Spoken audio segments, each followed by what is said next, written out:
So you finally decided that you are ready to become a real estate investor. One of the first questions you might have, how do you get started? And if that is your question, then you have definitely arrived at the right video. So my name is Lor Vang. I am a local real estate agent in the greater Milwaukee area, and I specialize in investment properties.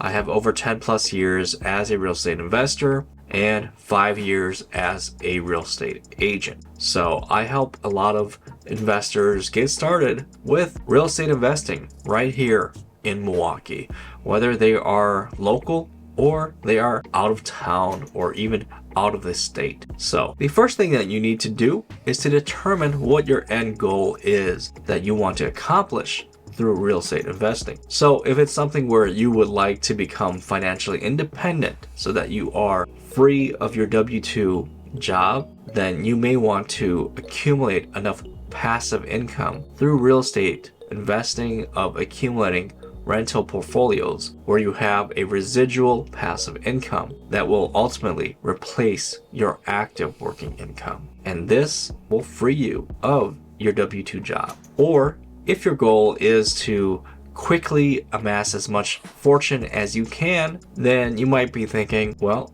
what if I go out and flip as many houses as I can? So then you are, of course, buying low, selling high, trying to make as much profit as you can off of flips. Or perhaps you are one of the lucky individuals where you have the problem of you make too much money and you love your job. And so what you're trying to accomplish through real estate investing is to write off some of your income so that you can keep more of the money that you make. And if this is you, then you might be looking for a really passive form of income, such as a strategy of syndication. As you can see, when you have a clearly defined end goal, that helps you to select what type of investing strategy that you should utilize.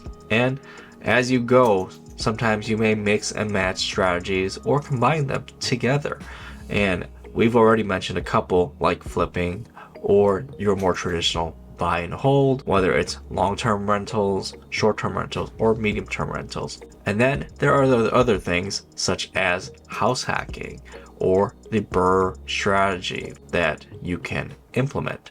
And so you can do a lot of these different combinations together. To make things even more complex, there are things like choosing the right type of asset class that you want to invest in. Things from a regular single family home to a duplex all the way up to a quadplex is considered residential multifamily assets. Anything 5+ units and up is considered commercial multifamily apartment. And it is an entirely different world in the commercial real estate world. You have other things that you can purchase, such as retail shopping strips, offices, medical offices, as well as industrial warehouses, storage units, just parking lots. And so there are so many other things that you can purchase in the real estate world. And you really have to help to define what you are interested in and what you're comfortable with. And then there's also other things such as the different types of grades of your asset class, as well as the grade on the neighborhood that surrounds your asset class. And so these grades go from A to D, meaning best, brand new, to oldest or worst type of neighborhoods that you should be investing in. So there are so many options and combinations to choose from. So you as a real estate agent really need to decide, what are you comfortable with? What is it that you are looking for, that you want to accomplish, that end goal that you are after? Once you've gone through all the work of determining those things, the next thing is to develop a crystal clear deal criteria so that you can test what investment properties will be considered a deal for you or pass, meaning they don't meet your metrics that you are looking for. when you are reviewing potential investment deals. So you are checking things like, what's the net profit? What's your cash flow? What's your NOI? What is the cap rate? What is the cash on cash return that you can expect? What is the return on investment? What is the IRR, the internal rate of return? And what is your equity multiplier? There are so many different metrics that you can have on a deal. And this will just help you to determine whether it's a good deal for you or not. And it's very important because what may work for one investor may not work for you. Every investor has, again, a different end goal.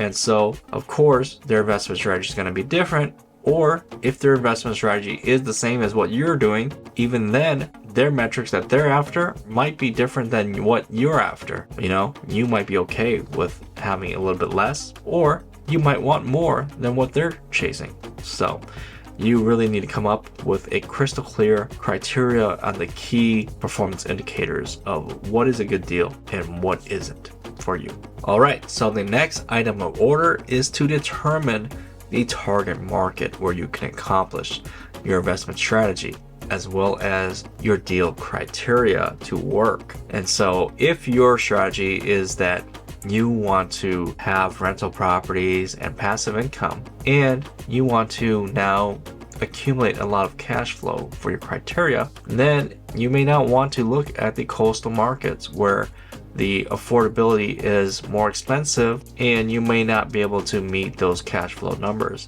So you might want to look into the markets where those numbers do make sense, such as the Midwest. It is more affordable, where you can actually create more cash flow for your long-term rentals. Alternatively, if your goal is to have more appreciation, such as a flip strategy where you can fix up a home and sell it for high profits, then you might be wanting to focus on those coastal properties, because that is where majority of appreciation will happen. So now that you have a couple target markets selected, the next thing that you really need to do now is to focus on building up your local team of market experts there, such as the first one, a local realtor who understands the market and has an investor mindset, meaning that they are investor friendly. They are able to think in the mind of an investor. They understand the strategies and the criteria that investors are looking for.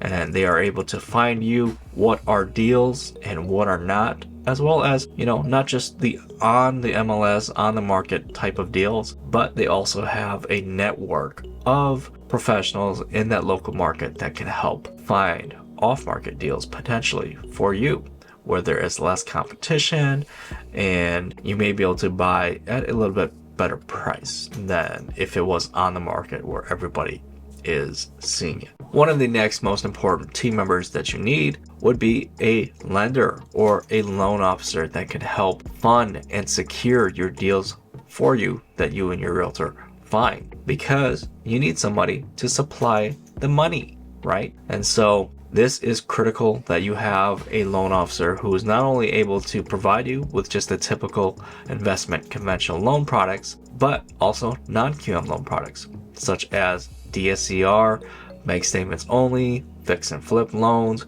and also the ability to pull a refinance on investment properties.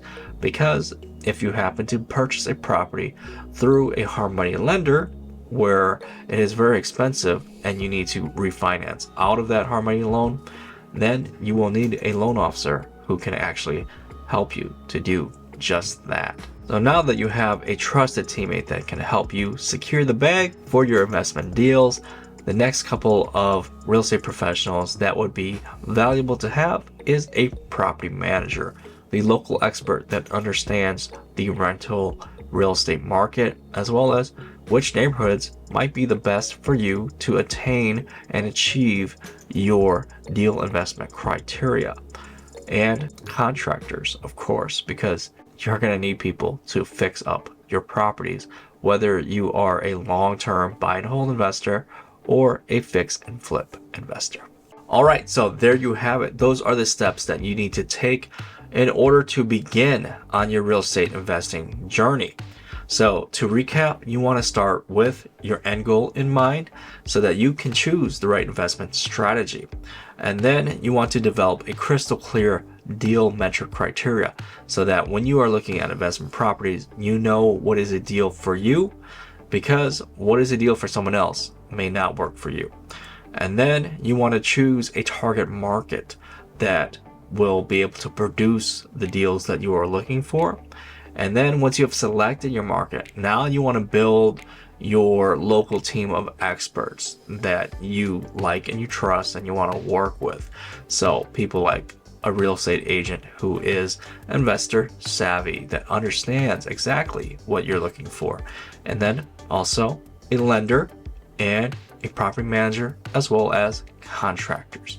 So if you found this video super helpful for you in your next journey that you're trying to get started on, I'd really appreciate it if you hit the subscribe so that you can watch future videos that will help you with your investment journey, and hit the like button as well as the bell notification so that you're alerted. Thank you so much for watching. I will see you in the next video.